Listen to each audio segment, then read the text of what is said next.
अस्सलाम वालेकुम। मेरा नाम प्रोफेसर डॉक्टर एजाज़मंद अहमद है। मैं नेफ्रोलॉजिस्ट हूँ, गुर्दे का फिजिशियन, और शरीफ मेडिकल सिटी में एज प्रोफेसर काम कर रहा हूँ।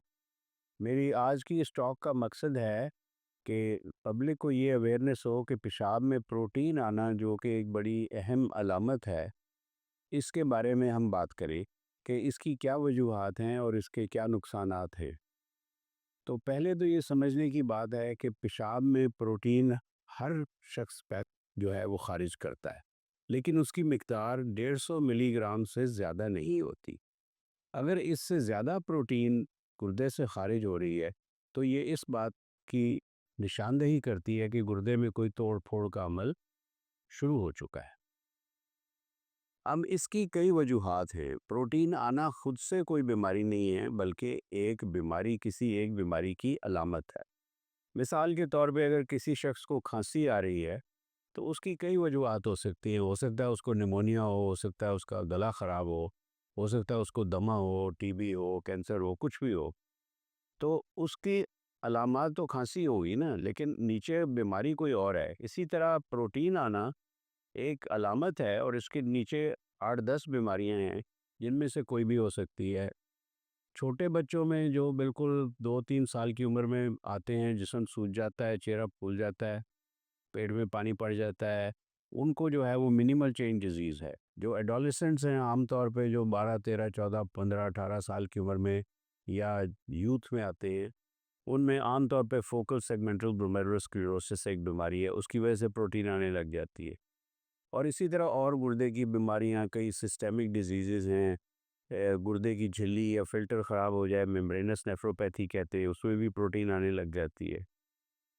और फिर उसके अलावा जो सिस्टेमिक डिजीज़ हैं, जैसे डायबिटीज़, एक बहुत ही कॉमन कॉज़ है कि 8-10 साल के बाद अगर शुगर कंट्रोल नहीं रही, तो पेशाब में प्रोटीन लीक होने लग जाती है।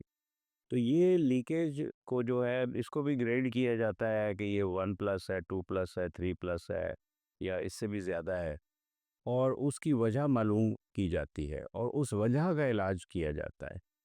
तो एक तो ग़िज़ा में हम कोशिश करते हैं कि प्रोटीन की इंटेक को कम करें ताकि कम फ़िल्टर हो, और दूसरा ये कि हम किडनी में से बायोप्सी करके, अगर हमारे पास और कोई क्लू नहीं है, तो किडनी में से एक छोटा-सा कोई चावल के दाने के बराबर या इससे कम टिश्यू निकाल के और उसको लेबॉर्टरी भेज के बीमारी की तशख़ीस की जाती है।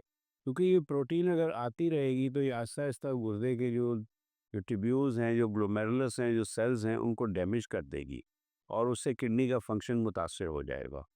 और अलामात में जो है वो यही है कि जिस्म सूजता है, पाँव सूजते हैं, चेहरा सूजता है। तो इन चीज़ों को अगर ये अलामात हों तो पहले सबसे पेशाब टेस्ट करना चाहिए। उसमें 2 तरीके हैं।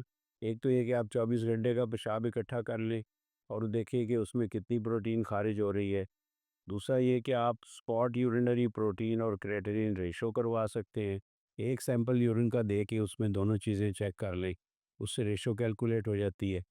तो नॉर्मल रेशो 0.2 है, और अगर 24 घंटे में ये 150 से ज़्यादा है तो फिर ये प्रोटीन ज़्यादा है। तो उसके लिए कुछ दवाइयाँ भी इस्तेमाल की जाती हैं, जैसे एस इनहिबिटर या एंजियोटेंसिन रिसेप्टर ब्लॉकर या non dihydropyridine calcium channel blocker. ये 3 ग्रुप हैं दवाइयों के। और आजकल रिसेंटली ये शुगर की एक नई दवाई डेपाग्लिफ्लोजिन या एम्पाग्लिफ्लोजिन जो आई हैं, ये दवाइयाँ ऐसी हैं कि ये शुगर को भी फ़ायदा करती हैं और पेशाब में प्रोटीन की लीकेज को भी कम करती हैं। और गुर्दे की कई बीमारियों जैसे आईजीए नेफ्रोपैथी, और उनमें इनके ट्रायल हो चुके हैं, और उसमें देखा गया है कि ये गुर्दे की में से लीकेज को कम करती है। जितनी लीकेज कम हो जाएगी, उतनी गुर्दे की लाइफ बढ़ेगी। तो हमें, जहाँ हम किडनी का फंक्शन चेक कर रहे हैं, हमें ये भी देखना चाहिए कि इसकी क्या वजह है। और ज़्यादा उम्र में आके अगर कहीं बॉडी में कैंसर हो, उसकी वजह से भी प्रोटीन आने लग जाती है। तो ये इस अलामत को कभी नज़रअंदाज नहीं करना चाहिए, क्योंकि ये हमें बताती है कि जो सेलुलर लेवल पे डैमेज जो है वो शुरू हो चुका है और गुर्दे में तोड़-फोड़ का अमल शुरू हो चुका है। और वजह उसकी गुर्दे के अंदर भी हो सकती है, गुर्दे की अपनी बीमारियाँ, जैसे एमसीडी या एफएसजीएच या मेम्ब्रेनस या एमपीजीएन या और एमिलोइडोसिस, या कोई सिस्टेमिक डिजीज़ेज़ जो है, एसएलई वगैरह, या जो डायबिटीज़ है उसमें ये प्रोटीन आने लग जाती है। बहुत शुक्रिया।